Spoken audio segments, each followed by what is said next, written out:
What is up, everybody? Mark on the mic here. Across from me, one of the deer killingest folks I know, Mr. Erik Barber. And today, very appropriately, we're going to talk about cold weather whitetail gear. It is very appropriate. It's a winter wonderland out there. It is a snowing and a blowing. And at press time, our gun season is just a mere 2 days away. We are 2 sleeps away.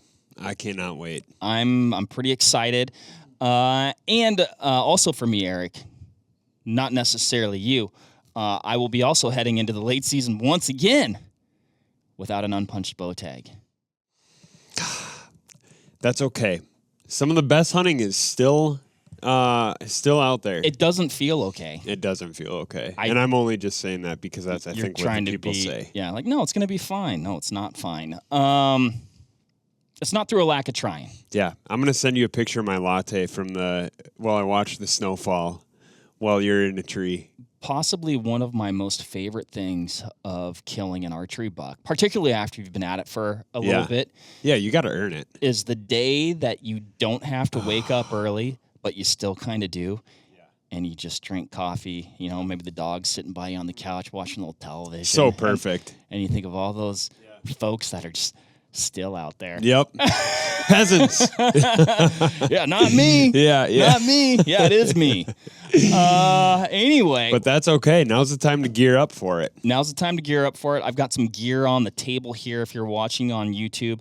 One thing I'd say, I got a pile of stuff here. This isn't my complete layout, but it's kind of like some cold weather specific items that I think can be a difference maker for folks like me that end up hunting those later seasons, like we mentioned before. So I'll say this too: a lot of these things, they're geared toward hands and feet. Yeah, for good reason. Mm-hmm. We did a podcast a while back, Erik, on cold weather footwear, where we talked about a few different things. I've got a couple different options here, a couple things that I've tried even since we did that podcast. So should we just start with the feet? Let's do it. Man, you get cold feet, it's over. It's not good. That ends the hunt, at least for a little while, till you can get them warmed back up. Yeah, definitely. Couple items I have here, 2 different styles of boots, which I think you kind of need 2 style of boots depending on where you're hunting. If you're only hunting like dry land, hill country, no creek crossings, I'd go with a leather boot. I just find them more comfortable to hike in. My feet don't get sweated up in leather boots. Right. Which I know exactly where you're going. Finish your thought here on the rubber boots. So on the rubber boots, your feet get a little bit sweated up. This is a very insulated version. What are those, 16s? They're 16s. Yeah. I wear these on hunts where I'm not walking as far, so hopefully I'm not getting as sweated up. I think your feet just kind of naturally perspire a little bit throughout the day. I'll say this: I don't get sweaty feet. Like some people, man, their feet are just like it's over, right? So maybe these are a little bit more tolerable for me because I never get, I might get a little dampness, but it's never like off the charts, right? I've been hunting an area this year a lot where I have been wearing this boot, actually. Out of necessity. Yeah, that's where I figured you were going. Creek crossings, and actually I almost went over the top one time. And it wasn't the water depth, it was the mud sinkage. Always test the mud before you go. Definitely. And then also hunting next to a marsh, right? So not necessarily hunting in the marsh, but if I hit a buck, high likelihood he ends up in there going somewhere. Into the thick. And so you've got that. So I really like this lacrosse boot, 1600. It's served me really well, and it has kept my feet warm on those colder weather hunts. I sized up. I'm a 10.5. I got the 11. That is a little known tip right there. Size up on your cold weather boots. Right. Not only are you going to be wearing a heavier sock, but if your feet are cramped in there, they get cold so much faster. Even if you're wearing a 2,000 gram Thinsulate boot, you're still going to get cold feet if you're in there really tight and compact. You're restricting blood flow, number one, right? As well as with these, I kind of get that air pocket around there, and that air is what's kind of keeping your foot warm. Yeah. What I always try to do with that, like if I'm shopping for boots, like I'll throw them on and I know they're going to be a late season boot. I'll put on like one of those thicker socks and I want to stand up and be able to like wiggle my toes and have room to do that. Because if I don't, like then they're just too small. Size up a half size. Yep.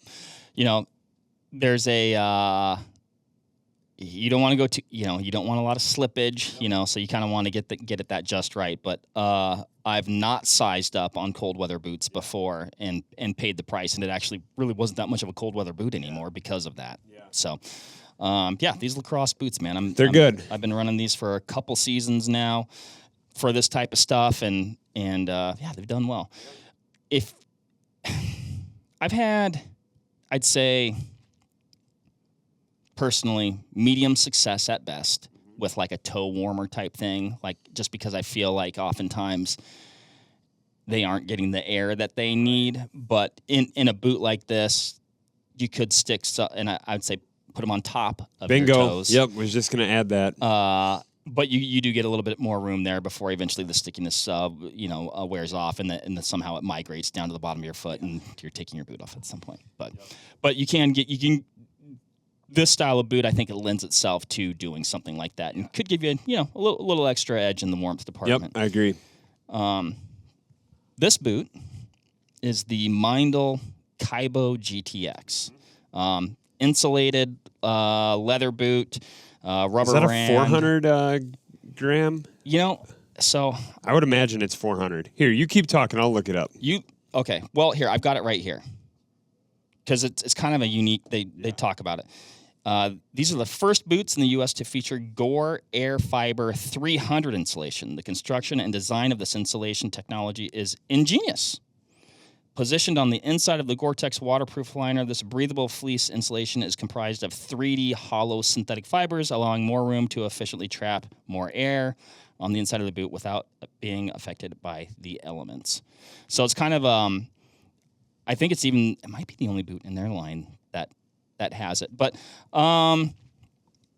does a pretty good job. Pretty stiff boot. Yeah.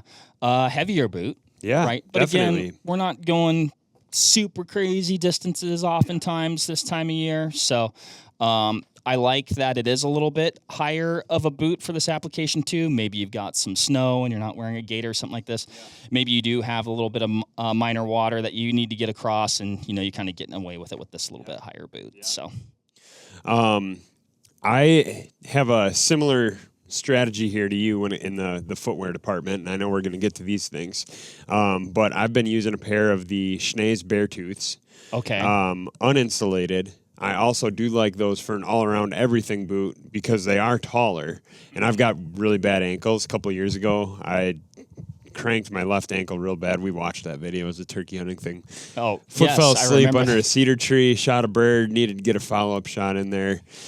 Nate and Thomas Crick, if they're listening right now, they're getting a heck of a laugh. A little bit of a chuckle, yes. But anyways, for those reasons, I really do like those Schnee's Beartooths because they are a taller boot, gives you a little bit more ankle support, more height for crossing creeks, that sort of thing.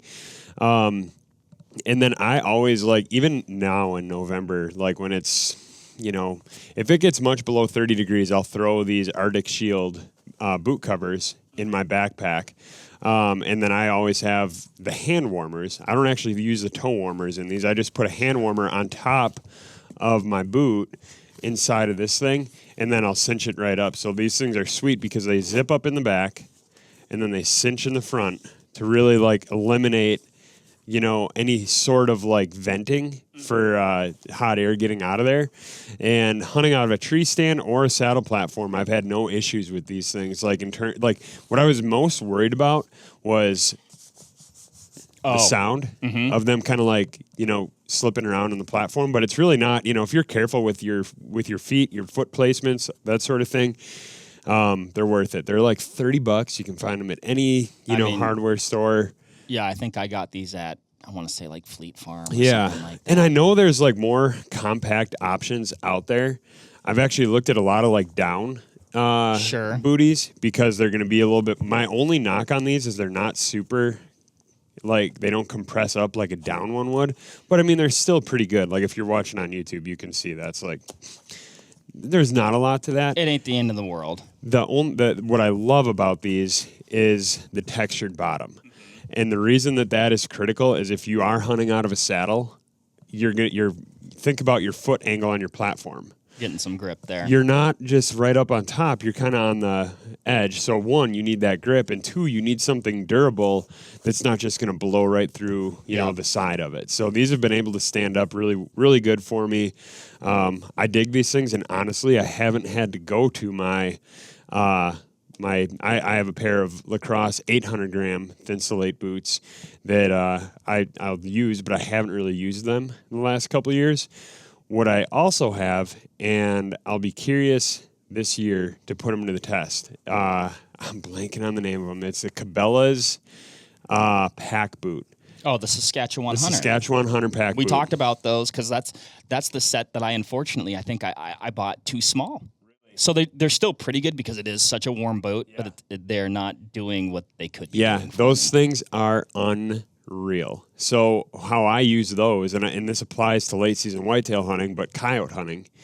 If I'm walking in like not very far off the road and I'm gonna like set up and it's 0 degrees and I'm sitting there for an hour and I'm not really worried about the weight penalty of having something bigger and bulkier, I'm gonna use those. Same thing if I'm like this year I've got permission on like a smaller piece of private little 32-acre chunk, so I can't walk in very far. So yes, I love using my schnees because my feet don't get sweated up. They're a little bit easier and quieter to walk in, but I don't need to be like so weight conscious for hunting such a small property. Right. The knock on those pack boots, driving. Driving is low-key the hardest part with those boots. It can be done, but I always picture the part in SpongeBob where like the big toe like protrudes out of the boot and then goes right onto the gas pedal. We can dub that in, I think, Ryan, so people know what I'm talking about. But those boots are so big, they're so wide. They're like a 2,500 grams of Thinsulate in those things. It's pretty serious, and they're wide. So the problem I ran into, my foot would go on the gas and the brake simultaneously. I was going to say I would be lying if I hadn't hit the gas and brake at the same, which is kind of a surprise because you're like, whoa, nothing's happening. I can hear those RPMs and the truck feels like it's wanting to go forward, but it is not. And yeah, it's kind of in a little bit of an in-between land there. And then you kind of got to really scoot your foot over. You got to be pretty particular about foot placement on the pedals. But yeah, I mean, similar program when it comes to footwear. I've never had to go with an insulated leather boot. I've always just used the uninsulated, simply just because my feet don't get super cold. Okay, mine do. Yeah, like I'm pretty good about it, and I have found that this system works really, really well, even with an uninsulated boot down to some pretty cold weather. Well, and you're kind of saving yourself a little bit of bulk there too, potentially buying an extra set of boots when you're able to convert your regular set with the booty covers there. When you're getting into like because I actually bought these and then ended up not using them yet. I think this might be the year. When you've used these, are you getting into them at the base of the tree, or are you putting them on when you get up? When I get up, even if you're in a saddle. Especially if I'm in a saddle. Especially. And here's why. Because I can control the length of my tether in such a way where I can, once I'm up there, reason for this is this year I've been using the Lone Wolf Custom Gear micro doubles. Mm-hmm. I've spent a lot of time using the tethered one sticks. I've used and tested literally every stick on the market.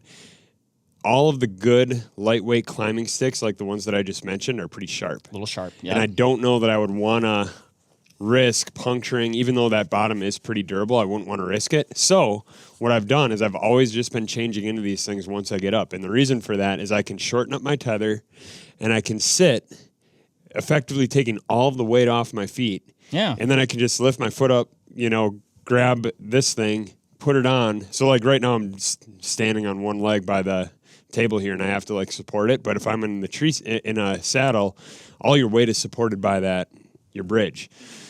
So it is effectively just takes all the weight off your feet, allowing you to put those things on, and you're totally good to go. I will say put them on earlier rather than later, because one, it's just something you don't want to be doing at prime time. Two, when you walk to your stand and when you first get set up, your muscles are loose. You've been hiking for a little bit. You're more limber. When you're sitting in cold weather for a long time, you get stiff. So like I have had it happen where I'm like trying to put those things on, and I'm so cold that I can't even get my leg up high enough to put on the boot cover. So I would just do it right away, trap that heat, throw the hand warmer in. Even if your feet aren't cold, hand warmers are cheap. They're going to keep your feet nice and comfortable.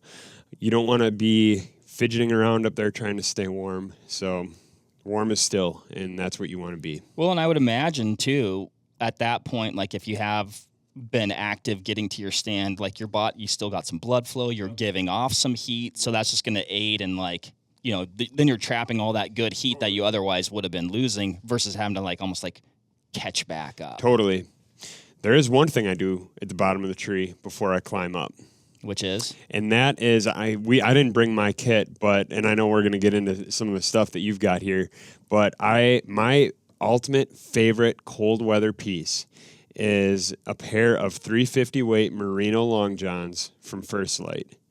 And what makes these things so great is they're the boot length. Mm-hmm. So they go right up to the mid calf, and they're full zips on each side. So when it's cold, I can wear in a pair of bibs with a very lightweight, 150 weight legging beneath that, vent the bibs. Even if I'm hiking in far and, going a couple ridges in, I can vent those bibs and stay cool. Or I could go to a fleece pant or just a regular, Kuiu attack pant or something similar like that. Walk in with that with the bibs in my back. Then you throw on those long johns, which is easy to do because you don't need to take your boots off. Then you throw your bibs on over the top, and then you go up and you're set. Those things are awesome. They're so easy to put on. They're compact. They fold down to nothing in your backpack. They never leave my backpack during November, December. Yeah. So that's one thing that I know a lot of guys have run forever, continue to run. But that's one thing I don't have a good set of bibs that I would to do that with. I guess. Yeah. And you could do it with a pair of even I use a lot of the Kuiu stuff right now, or I have been. So the Guide Pro pants, which are a soft shell fleece, cold weather pant. Right. So you could, effectively do the same thing with those First Light or any of the 350 weight. The reason I like the First Light ones is they offer them in a 350 weight. I don't know any other 350 weight zip off merino bottoms out there. So that's why I've gone to the First Light lineup, and those things they're killer. I love them. But you could do the same thing with let's say it's 30 degrees, high 20s, right? Not very windy, and you don't need the bulk of a bib and maybe the wind stopping material in a bib, and you could get away with just a regular soft shell pant. That would be a situation where I'd wear those Guide Pro pants in. Let's say I'm hiking in a mile and a half, late November, gun hunt, whatever, and I know I'm going to sit there all day. It's going to be cold. Then I'll throw those zip off zippered long johns on, and I'll be ready to go. Mm-hmm. So that's kind of the system that I've been running for my whitetail hunting. I wear all sorts of different types of pants, but it's an older Kuiu guide pant. Again, it's that soft shell, lots of great pockets. Yep. Pockets are for me, whitetail hunting is where exterior pockets are probably the most important for me. I just use them to hold a lot of different stuff. Handsaw, your pocket tree food. That's easy to access, things like that. So, but yeah, I really like those. And then, building off that, my system has been, and I didn't bring it, but merino bottom long john, and then I'll actually put pants. a puffy pant underneath. Underneath your like soft shell pant. Underneath, so there's just enough room. Yeah. I mean, it puffs your leg out a little bit, but it does help. I know I'm certain I'm compressing the down a little enough that I'm losing some of its insulation properties. Yeah.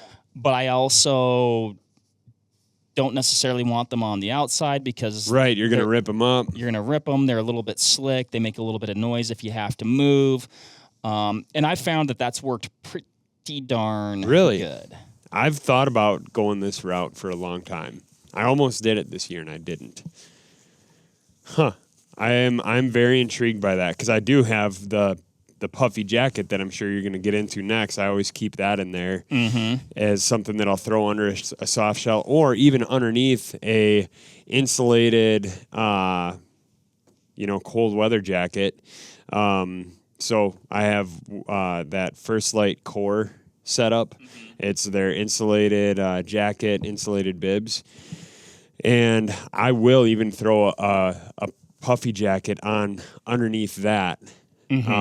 Oh yeah, for sure. And no problem then. Like that is if you're hunting like truly like frigid, like single digits plus a wind chill that's dropping below 0, you can get away with you'll be comfortable with that setup. Yep.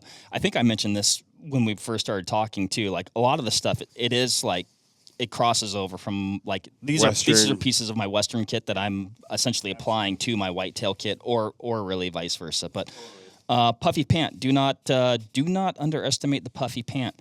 Also, again, no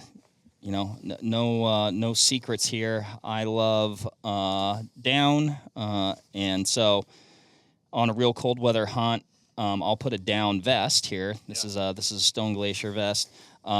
Underneath my puffy jacket. Yeah. So I'll go with I'm layered up. I've got a merino t-shirt, probably like a merino type hoodie, then my down vest, then my down jacket, and then an exterior soft shell over jacket. Top. Yep. Yeah. So. Yeah, I like that.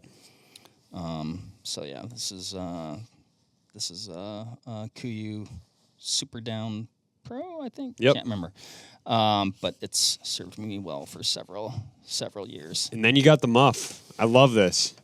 So I lived muffless for most of my hunting life, Erik. Yeah. We've talked about this before, I think. And I got this one. This is a Cabela's something or other. I don't even know if they make it anymore. And it's down, so it's quiet. Yeah.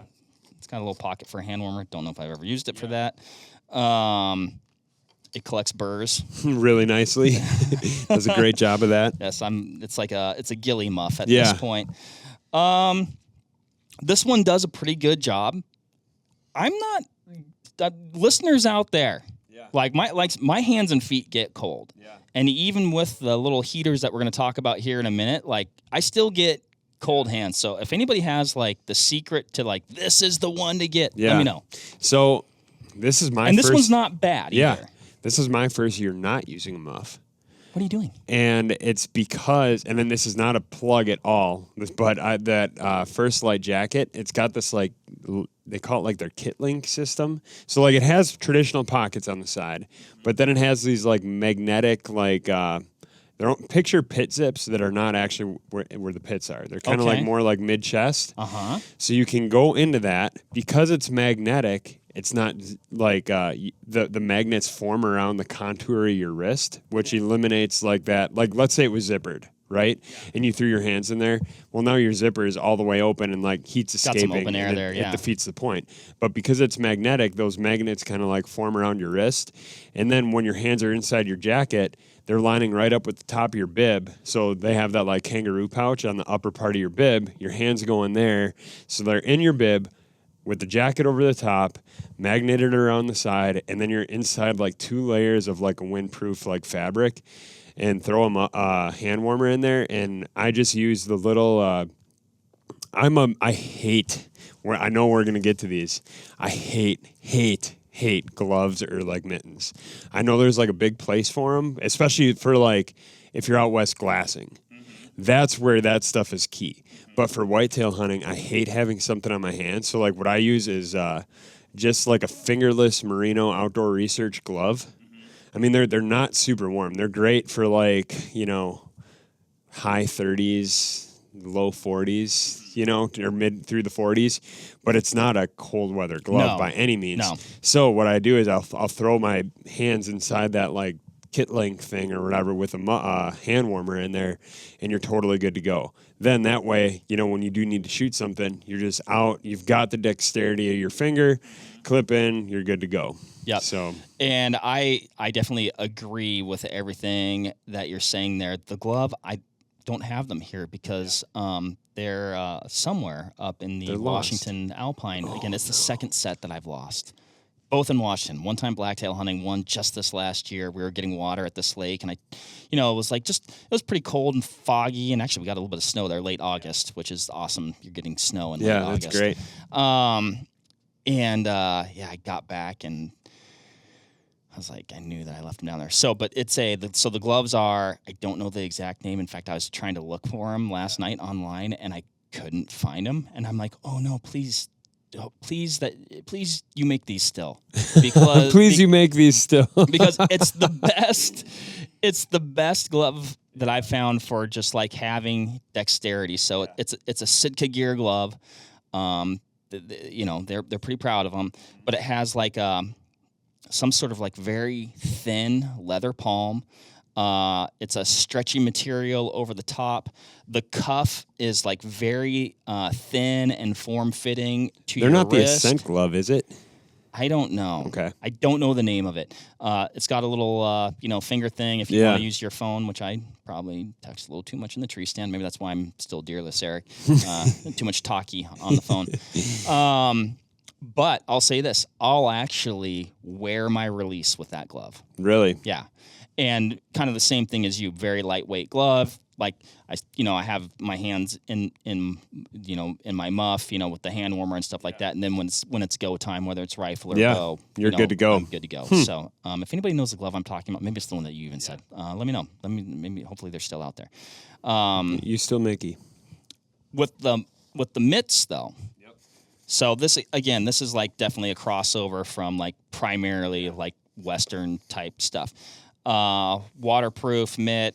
It's got an insert here. I like that it comes all the way out. If if they do get wet or sweaty, you can pull that out. You can dry it. This is more of like a to or from. Sure. Like if it's really cold and I want to have even a hand warmer in here, even when I'm walking.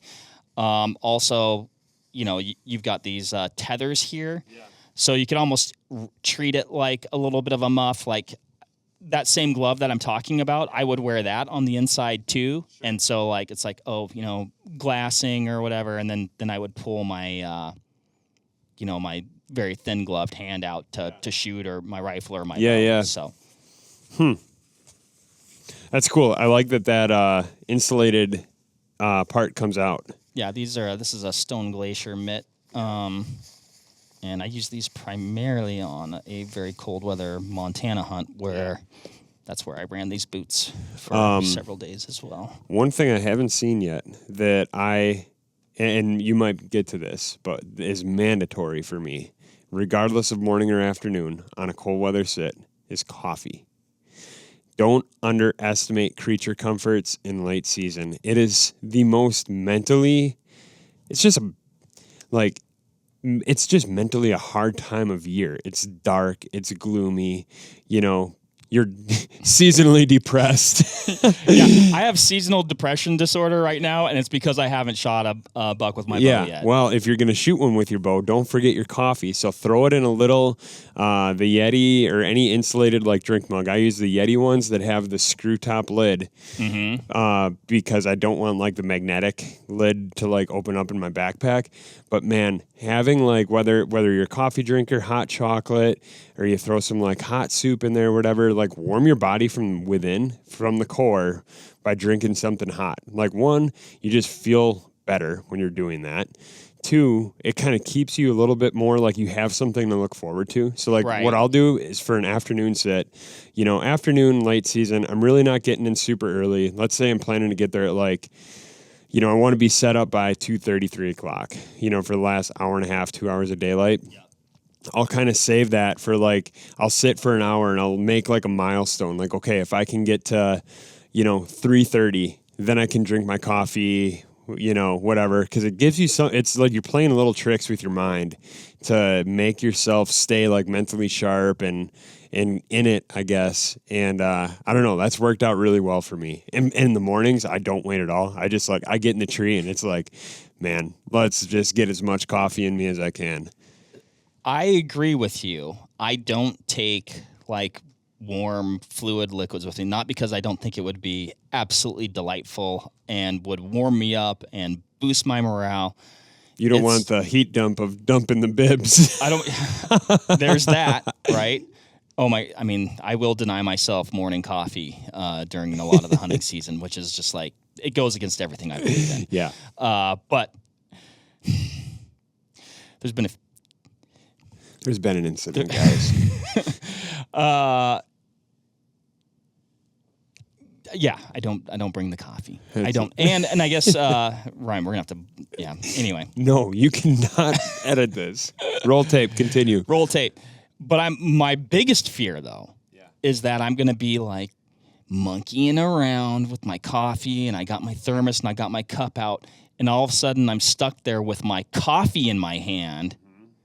And here comes a big buck, and now I'm futzing with this and trying to put this there, and I clang something or whatever, and I don't get my bow, my release on my bow in time. Yep.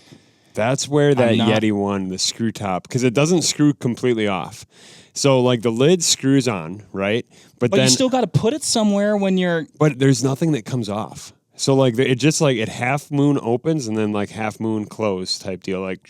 Rotate it 90 degrees to open, drinky, rotate it 90 degrees to close. And now, like, I've got, when I'm in my saddle, I always have my bow on my left side. I'm a right-handed shooter. So, like, tree's right in front of me, bow is on the left side. And then I've got my backpack at my, like, probably 2 o'clock off the tree on my right, which then brings the cup holder on my backpack perfectly at, like, the, I don't know, like 3 o'clock position. So I can just drop that coffee right into that thing, and it's money. I still can't risk it. Oh man, let's look at this. I know where you're going here. This is awesome. This is a fleece balaclava. This one actually means quite a bit to me. You might say, well, how does that? My brother gave this to me many moons ago when we were basically still kids, and for a Christmas gift. It's cool. Yeah, I have and one. Somehow I still I've maintained it all these years. Thank God he didn't give you a glove. It'd be over. I have a very similar one. That same deal I got for Christmas for my dad, and keeping your like neck and I mean the name of the game for staying warm is keep your hands and feet warm. Give yourself the creature comforts that you need, whether that is coffee or whatever.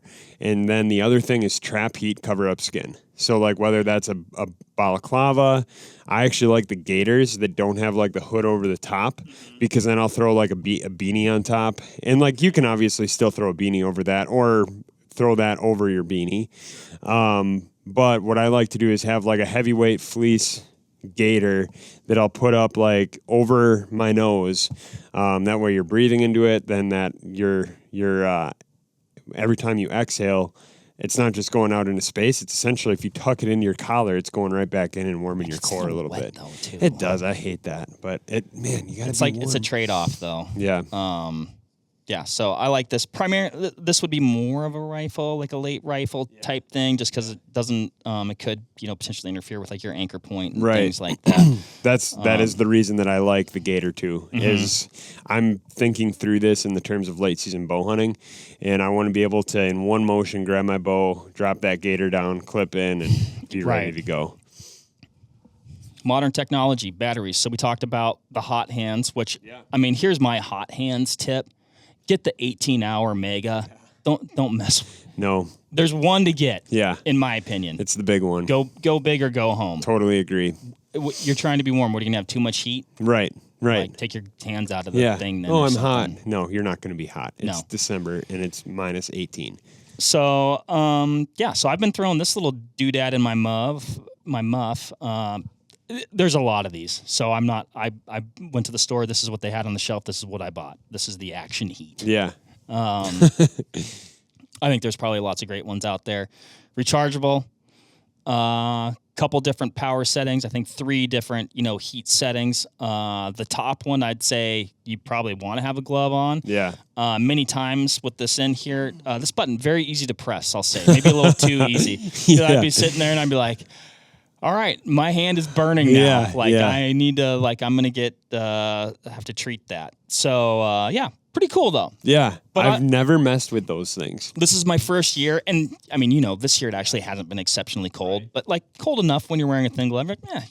So, I've been running this but I wouldn't exclude the hot hand. I kind of do both. This definitely has a more limited, I think it's 8 hours or something like that. So, it's kind of cool. those things. This is more of an and. Yeah, yeah. The other thing I kind of like about the muff, though, is when I, right now in here, I actually have just been keeping a lighter set of gloves. Your glove. These aren't them. Yeah. This is a different set. These will probably be the ones that I run this weekend for gun season because I lost my other ones. Yeah. But that's a good set of gloves. And then I'll actually keep, maybe I used it. I'll just keep a couple hot hands in here. Yeah. And so you just kind of if you use a couple, shove a couple new ones back in the package. Yeah. And then you kind of always know when you put that on, you're like, oh, I got one. I get it. It's not like, oh, I forgot to grab it out of the truck or something like definitely. That. So definitely. I don't know. That's it. What do you got? Any other extra tips? What's some stuff that you've been doing? I mean, we kind of covered the big one is keep yourself comfortable. If that is your coffee or whatever. Man, I think the other one for me is kind of back to the boots. Figure out what works for you, whether it is a rubber boot or I was really hesitant to go to my leather boots with this setup. I bought these thinking I'd buy these and never use them, but I actually love them. They're awesome. They really do work good. So I can't emphasize that enough. If you're someone that's you're hiking in a lot, or if your feet get sweaty, or the other thing too, you can hike so much quieter in this than you can in this. Right. If you're trying to be sneaky, you need to be able to articulate your foot, and that's where that boot just gets a huge upside. Well, and if you're in hilly country too, again, I've been hunting some kind of marshy bottomland type stuff, so that's where you need it. For sure. I'd have been sopping wet had I not had those, right? Yeah. So, and then the other thing on the hot hands, the obvious places are, throw them in your kangaroo pocket, or your muff, your boots, whatever. Look at the back of your jacket. Look at the back of your, some hunting jackets. I think back to an old Cabela's jacket I have. Sure. A couple, pieces I've got from First Light have this, but you'll notice this little mesh insert pocket in your lower back. And that's for those, that's intended for you to put a hot hand in and warm your kidneys. You're just warming the back, lower part of your back and staying warm.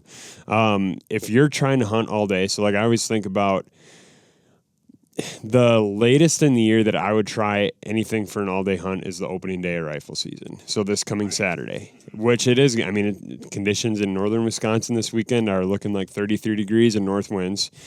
So you throw the wind chill in there, you're probably down into the mid to low 20s, which isn't bad. I'm not saying that's it's cold, but it's not neg 10.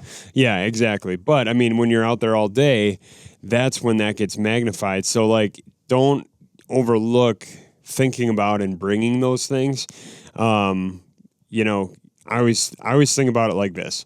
Yes, I'm paying a weight penalty, and then I'm putting more things in my backpack. I'm lugging more gear with me, but now that I'm there at that spot, I'm not leaving it all day. You're not going home. So I'm not interfering with like, messing up my spot or like bumping a deer because I'm there for the long haul. And I'd much rather be comfortable, be over prepared than under. So that's kind of my whole theory when it comes to, late season stuff and trying to be cold or trying to avoid getting cold. Bring the things that like you feel might be a creature comfort, like bring that. You're going to need it. Yeah. So, yeah. Well, and you end up staying out there. Yep. Instead of being like, dude, I'm over it. Like, I'm out of here. Totally. The other thing, too, and this probably applies a little bit more to rifle season, but don't overlook this is more of a hunting tactic, less like a cold weather gear thing, but don't overlook like just a small adjustment in your setup. Like, and by that, I mean, maybe you've sat on this ridge all morning, you saw a couple does cross down into the bottom. Get up and move midday, hang, even if it is 20, 30 yards, that's going to take a half hour of, packing up your stuff, moving a little bit, like you get the blood flowing. You need to do that to, like if you're really getting cold and you're between like bailing or staying and moving, do that. So, I mean, that's actually a pretty good, that is a good tip. Not only going to get you into position for a shot, but it does, like you climb down, you get your sticks off, you're putting your sticks back up. You get, like you said, you get that blood flowing again, and that's somewhat rejuvenating. You're like, okay, I can stick this out a little bit, because there have been times where I've like, dude, I'm out. It's over. And then you get about, 10 minutes into your walk. Yeah, and you're pretty like, comfy. You're like, oh, I'm fine again. And and what you're doing there by doing that little adjustment is you're tricking yourself again mentally.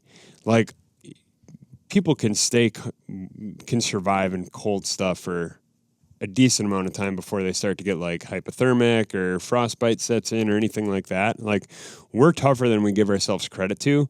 So you got to like play that mental toughness game of like tricking your mind. And that's where, for me, like just a slight adjustment. I think back to 2 years ago, bow hunting in Illinois, the first week of November. It was November 10th.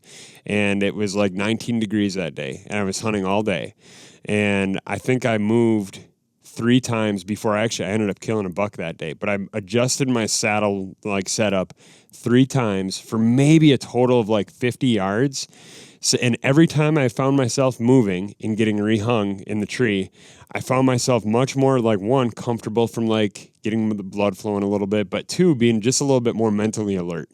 If you're in the same spot all day long, like my dad calls it being stuck in the box. Like when you're sitting in like one stand all day long, when you're stuck in the box, it's really easy to get distracted, pick up your phone, Get complacent. Yeah, and that's when like, I feel like we're talking a lot about opening day of gun season because it is right here, but like opening day of gun season, it might be 12:08 p.m.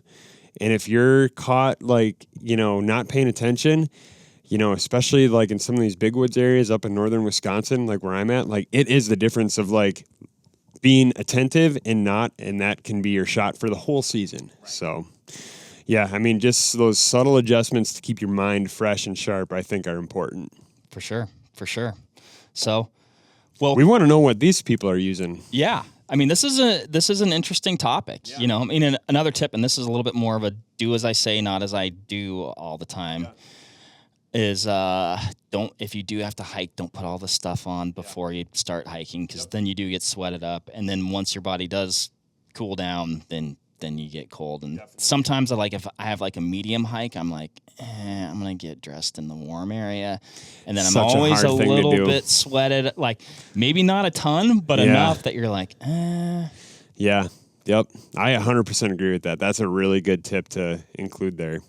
But like you said, what are you guys using? Yeah. I mean, this is totally a topic that like, I always tune into these because like, I mean, it's something like similar to your puffy pants, right? Like I've been curious about that, but it takes talking to somebody. So yeah, I mean, we want to know what the listeners are using, and drop those comments below, because I think like people sharing their ideas and they're like, hey, this is my favorite mitt and this is why, like we want to know, because that's how, you improve your stuff. Well, and I've seen from an apparel perspective, there's been some items that I've been curious about that are like very, I'd say, quotation mark, whitetail specific, but they're also generally very fleecy, which I love. I love the way it feels. I love that it's quiet.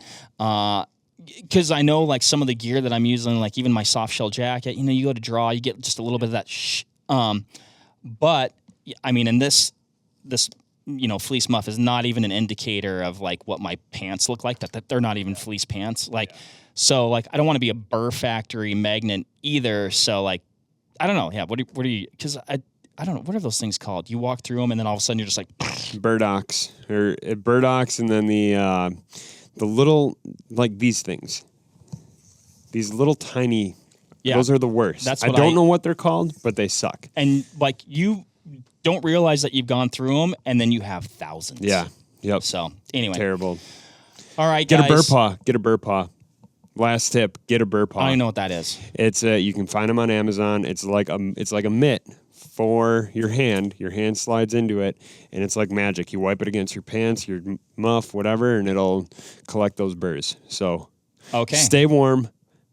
Buy the burr paw thing on Amazon, and let us know what you guys are using, because high tides raise all ships. There we go. Stay warm, everybody. Good luck out there. If you're doing some rifle hunting, if you're doing some late season bow hunting, maybe I'll see you out there. We'll catch you on the next one. Bye.